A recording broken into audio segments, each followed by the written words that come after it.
அஸ்ஸலாமு அலைக்கும் வரஹ்மத்துல்லாஹி வபரகாத்துஹு.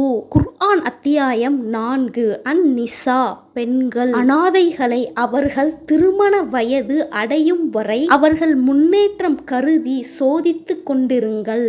அவர்கள் மனப்பருவத்தை அடைந்ததும் அவர்கள் தங்கள் சொத்தை நிர்வகிக்கும் ஆற்றல், அறிவை பெற்றுவிட்டதாக நீங்கள் அறிந்தால் அவர்களிடம் அவர்கள் சொத்தை ஒப்படைத்து விடுங்கள்.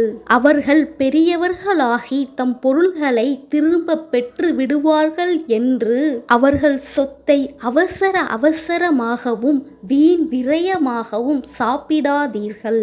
இன்னும் அனாதைகளின் பொறுப்பேற்றுக் கொண்டவர் செல்வந்தராக இருந்தால் அச்சொத்திலிருந்து ஊதியம் பெறுவதை தவிர்த்து கொள்ளட்டும். ஆனால் அவர் ஏழையாக இருந்தால் நியாயமான அளவு சாப்பிட்டுக் கொள்ளவும். மேலும் அவர்களுடைய பொருட்களை அவர்களிடம் ஒப்படைக்கும் போது அவர்கள் மீது சாட்சிகளை ஏற்படுத்திக் கொள்ளுங்கள். உண்மையாக கணக்கெடுப்பதில் அல்லாஹ்வே போதுமானவன். தினமும் மார்க்க விஷயங்களை தெரிந்து கொண்டு நம்முடைய ஈமானை புதுப்பித்துக் கொண்டே இருப்போம் இன்ஷா அல்லாஹ்.